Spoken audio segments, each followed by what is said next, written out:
Yo, what's happening, everybody?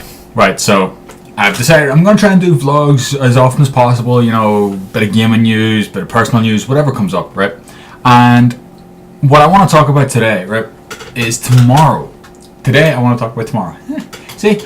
But tomorrow, August 14th, because today is August 13th, is the Call of Duty Ghosts multiplayer reveal. This is the thing that Fearcrowds and the Optic guys and fucking T-Mart and Alia, all those guys are all out in LA for. By the way, did they have to pay for their own tickets to go out there, or do you think that Activision paid for that? Just a thought. But, so, what do we want to see from COD Ghosts? Do you know what I mean? Do you remember last year, or not last year, but whenever Modern Warfare 3 was being announced and stuff, and there was the whole, there's no final stand, or there's no last stand, but it was final stand, and then there was fucking Dead Man's Hand, which was fucking last stand or final stand with a fucking massive nuclear explosion attached to it. Those kind of fucking little lies, those little sort of sins of omission. We're not doing this, but we're doing this, we're just changing something to it. And that's this, apparently, Chase was talking about it last week. It wasn't a leaked photo, it was just a released photo of some perks.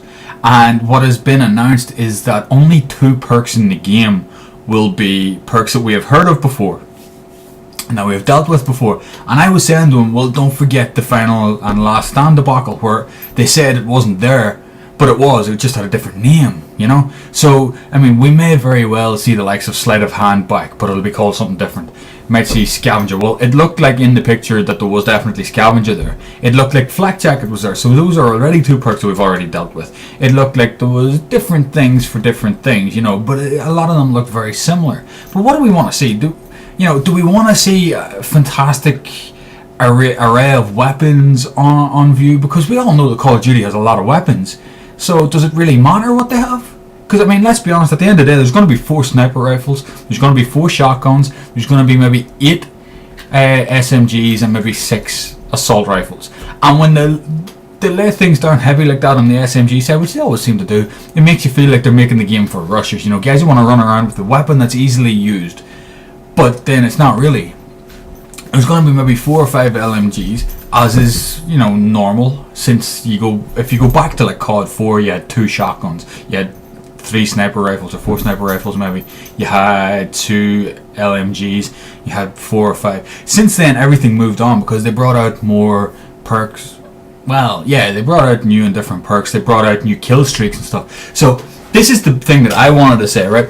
Everybody always gets hyped for the kill streaks. And is that what we want to see? Do we want to see the nuke or the Moab or whatever? I remember watching a Fearcrowds vid a couple of weeks ago, and he was mentioning that there's talk of a 35 kill streak thing, because they've always progressed it onwards, You had the nuke, which was 25 kills in MW2. Then you had in MW3, you had the Moab, which was 25 gun kills, which made that slightly bit more difficult.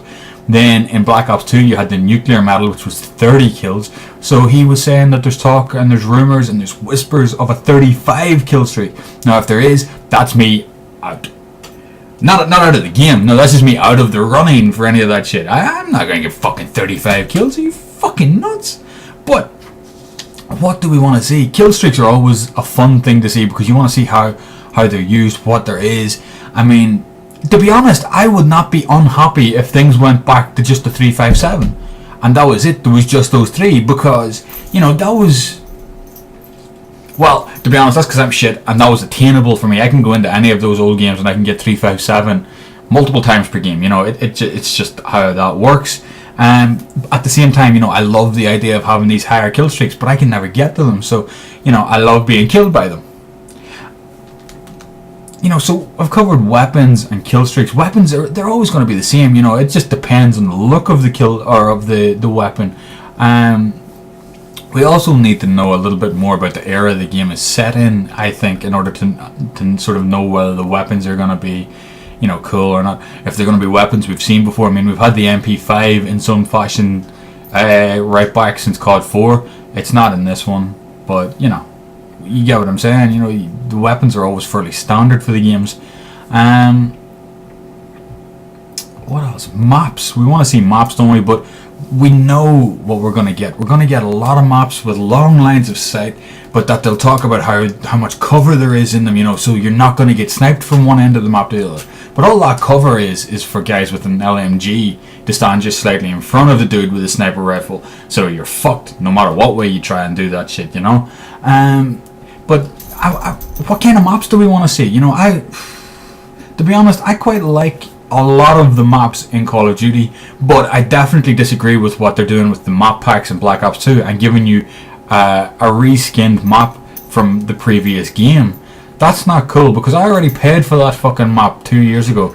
I don't want to be paying for it again now. If they're going to do those sort of things, they should be a free additional add-on as well as the DLC. So if you have a 4-map DLC and the reskin Studio or Summit or Stadium is going to be one of those, take that out, reduce the price from 1200 Microsoft points to 900, and then give us a free download if we want it for Studio and Summit and Stadium, you know, if we want those. That's what I would like to see done with that, but that's not for the next game. Do you think will Sledgehammer or Infinity Ward, will they do that? Will they reskin maps, old maps? They haven't got a history of doing that with their DLCs, do they? I don't think so. Terminal, they did. They reskin Terminal and they give it to us. Well, they didn't even reskin it. They just give it to us again. It's exactly the same. You know, but these are the sort of the main aspects: the guns, the kill streaks, and the maps. Now, like I said, I don't really care about the maps. I tend to, you know, you can navigate your way around most maps. Some maps are just truly awful, but those are actually the minority. Most maps are fairly average or middling, and then you get the odd spectacular map which everybody loves because you know you're going to go off on, even me. I mean, if I drop into firing range, I know I'm going to get a decent game.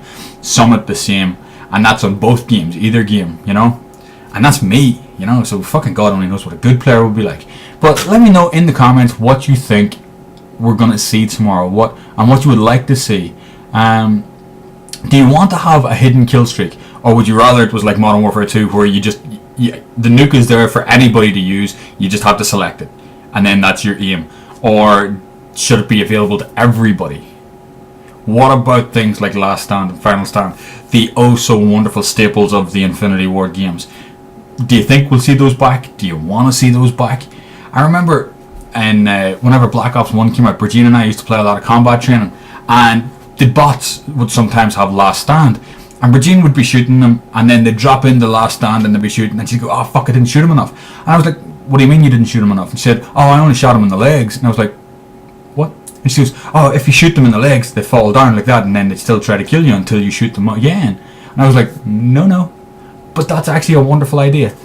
What about, you know, if you're going to have it in the game, have it for everybody, that if you take leg damage, so say you get shot, you know the way you see people getting shot 3 times in the foot and dying, well that wouldn't happen in real life, and I know we're not going for realism, but say for instance you take a couple of hits to the legs, you drop down, and then you get the chance, you know, I know that it may and it may not actually cure the problem, because if everybody was doing it, then it's not that big an issue, you know, you can't complain about people doing it.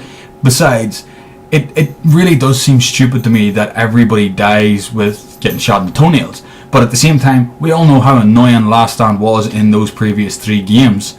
And Second Chance Pro and all that shit where you could crawl around and you fucking live forever. And Final Stand in Modern Warfare 2 where if you didn't actually die, you would get back up again. I mean, that's just cheating people out of a kill. That's what that was. That's plain and simple. I did like the idea in CoD 4 whenever you were in it. You could choose to kill yourself. You could just, just die so that you could get back into the game rather than crawling around like an asshole fucking stuck in the corner of a map somewhere. You know, these are just ideas. What do you think? Let me know down there in the comment section. And listen, I love you all. Peace, love, and puppies.